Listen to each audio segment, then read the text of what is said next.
नमस्कार दोस्तों, स्वागत है आपका Mukul study to the point में। दोस्तों आज का टॉपिक है, देखिए म्यांमार देश के बारे में हम जानेंगे। ये हाल ही में चर्चा में रहा था पिछले साल, और इस साल भी चर्चा में रहा था, क्योंकि यहाँ पे जो सरकार है उसको गिरा कर आर्मी वालों ने मतलब अपना प्रभुत्व जमा लिया है। ओके, तो इसलिए ये काफ़ी चर्चा में रहा है, वहाँ के लोगों को बहुत ही परेशान किया गया।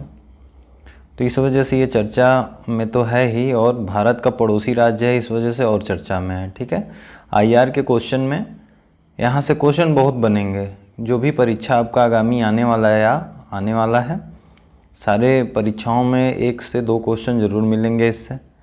तो संपूर्ण जानकारी हम लेंगे। ठीक है दोस्तों, एक सूचना है, अगर आप सबको वीडियो अच्छी लगे तो लाइक करिए, सब्सक्राइब करिए और ज़्यादा से ज़्यादा शेयर करिए। ओके, चलिए टॉपिक पे चलते हैं। देखिए म्यांमार। ओके, देखिए ये सबसे पहले पूर्वी देश है। ठीक है, दक्षिण पूर्वी देश है, इसको याद रखिए। म्यांमार कैसा है, दक्षिण पूर्व में है। इसका पहले नाम था बर्मा। ठीक है, म्यांमार का सबसे पहले नाम क्या था, बर्मा था। ओके, राजधानी देखिए इसकी नेपियादा या नेपिदा या नेपिडा, इस नाम से। ठीक है, राजधानी इसका। मुद्रा देखिए क्यात, मुद्रा क्या है, क्यात। ओके, और भाषा यहाँ पे देखिए बर्मी बोली जाती है। भाषा कैसी बोली जाती है, बर्मी बोली जाती है। ओके, और इसका क्षेत्रफल क्या है, 6,76,577 वर्ग किलोमीटर। ठीक है, 6,76,577 वर्ग किलोमीटर। यहाँ पे देखिए म्यांमार का सबसे बड़ा शहर जो है यांगून है, जिसे हम मतलब जो रंगून में पड़ता है। ठीक है, जो रंगून में पड़ता है, पहले रंगून नाम ही था। ठीक है, यांगून सबसे बड़ा शहर। ओके, देखिए सबसे बड़ी और लंबी नदी म्यांमार की कौन सी है, इरावदी। ठीक है, इरावदी नदी है। यहाँ की जीवन धारा मतलब इसको कहा जाता है, इस नदी को क्या कहा जाता है, म्यांमार की जीवन धारा नदी। ओके, सबसे ऊंची चोटी देखिए हकाका है, 5881 मीटर ऊंचाई है इसकी, हकाका की। हो काका पूछ देगा क्वेश्चन, हकाका कहाँ पर है, तो आप सबको बताना होगा म्यांमार में। ठीक है, तो अच्छी तरह इसको ध्यान से देखिए सबसे न्यूनतम बिंदु अंडमान सागर है। भारत से सबसे नज़दीक में कौन सा पड़ेगा, अंडमान सागर। ओके, सबसे न्यूनतम बिंदु। आगे देखिए जलवायु कैसी है इसकी, उष्णकटिबंधीय मानसूनी। जलवायु कैसी है, उष्णकटिबंधीय मानसूनी जलवायु है। प्रमुख फसल देखिए यहाँ पे चावल होता है। ठीक है, प्रमुख फसल यहाँ पे चावल होता है। नोट देखिए क्या है, म्यांमार के प्यू शहर को विश्व विरासत सूची में शामिल किया। ये इंपॉर्टेंट है, बहुत ही ज़्यादा वेरी इंपॉर्टेंट है। ठीक है, वेरी इंपॉर्टेंट है। जो म्यांमार का प्यू शहर है, इसको विश्व विरासत सूची में शामिल किया गया है, तो इम्पोर्टेंट तो है ही। आगे देखिए प्यू शहर को सुदूर पूर्व का चावल का कटोरा कहा जाता है। ठीक है, प्यू जो शहर है उसको क्या कहा जाता है, सुदूर पूर्व का चावल का कटोरा कहा जाता है, याद रखिएगा। प्यू जो शहर है, ओके, इसको विश्व विरासत सूची में शामिल किया गया है। और देखिए जो आपका म्यांमार है, इसके साथ सीमा साझा करने वाले जो देश हैं, ठीक है, ये 4 देश हैं, 5 देश हैं। देखिए चीन है, भारत है, बांग्लादेश है, लाओस है, थाईलैंड है। ठीक है, चीन, भारत, चीन ऊपर, भारत बगल में बाएं साइड, फिर बांग्लादेश आपका बाएं साइड और नीचे। ठीक है, लाओस ठीक नीचे, थाईलैंड भी नीचे है।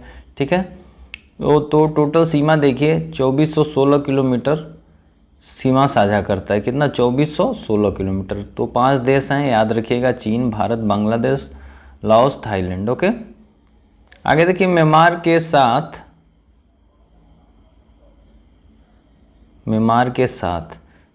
भारत के राज्यों की सीमा अरुणाचल प्रदेश है, मिजोरम है, नागालैंड है, मणिपुर है।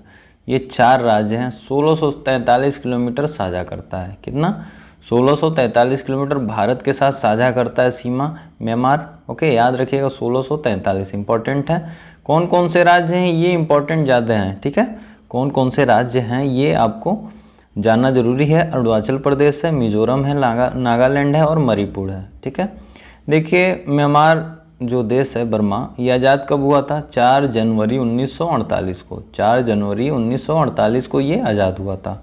ओके, आगे देखिए म्यांमार भारत से कब अलग हुआ था, ये क्वेश्चन देखिए पूछता है। ठीक है, हिस्ट्री से भी पूछता है। तो 1937 में म्यांमार जो है भारत से अलग हुआ था। देखिए नया संविधान लागू कब हुआ था यहाँ पे, 30 मार्च 2011 में, ठीक है। नया संविधान जो लागू हुआ था, इम्पोर्टेंट है, हाल ही में हुआ है 10 साल पहले, 30 मार्च 2011, ठीक है। आगे देखिए पैगन साम्राज्य की स्थापना कब हुई थी, बहुत ही मोस्ट क्वेश्चन है। पैगन पूछा जाता है कहाँ पर पड़ता है, तो म्यांमार में, ठीक है। 23 दिसंबर 1849, ठीक है, 23 दिसंबर 1849 में, ठीक है। इसको एक बार देख लीजिएगा आप लोग, करेक्शन कर लीजिएगा। देखिए संसद में सीटों की संख्या 440 है। यहाँ पे संसद में सीटों की संख्या कितनी है, 440 है। और पहले उपराष्ट्रपति माइंड स्वेत है, ओके, पहले उपराष्ट्रपति। देखिए शांति का नोबेल पुरस्कार दिया गया था आंग सान सू की, जिनको रोहिंग्या की वजह से क्या हुआ था, इनको हटाया गया था, ओके। आंग सान सू की, शांति का नोबेल पुरस्कार। तो आप लोग क्वेश्चन ये है आप लोग का, थोड़ा आप लोग बताइएगा कि वहाँ पे जो शरणार्थी थे कौन से थे। अभी मैंने नाम लिया, क्या वो म्यांमार में थे या बांग्लादेश में, ये आप सबको कमेंट बॉक्स में बताना है। तो शांति का नोबेल पुरस्कार किसे दिया गया था, आंग सान सू की, फिर ले लिया गया था। फिर आगे देखिए राष्ट्रीय पशु यहाँ का टाइगर है। राष्ट्रीय गान कावा माँ केई है, ठीक है। झंडे का अनुपात देखिए 2 संबंधित 3 है यहाँ पे। राष्ट्रीय पेड़ है पादुक। राष्ट्रीय नदी कौन सी है, इरावदी, सबसे लंबी नदी भी है, ठीक है। राष्ट्रीय खेल देखिए चीन लोने। प्रमुख त्यौहार देखिए यहाँ पे कशोने, थीग्यान या और क्या है नायोन, कशोने, थीग्यान और नायोन, ओके। और बौद्ध देखिए सबसे ज़्यादा बौद्ध है म्यांमार में, 90% बौद्ध हैं, ठीक है। म्यांमार में 90% कौन से समुदाय है, मतलब 90% बौद्ध है, ओके। यहाँ पे टोटल राज्यों की संख्या 7 है, प्रांत देखिए 14 है और जिला 67 है, ठीक है। याद रखिएगा राज्य कितने हैं, 7 हैं, प्रांत 14 हैं, जिला 67 हैं। सबसे बड़ी झील है इदावगी झील, इदावगी झील, ओके। तो दोस्तों ये म्यांमार से इम्पोर्टेंट था, इससे ज़्यादा कुछ पूछेगा नहीं, अगर जो भी पूछेगा इसके अंदर ही रहेगा।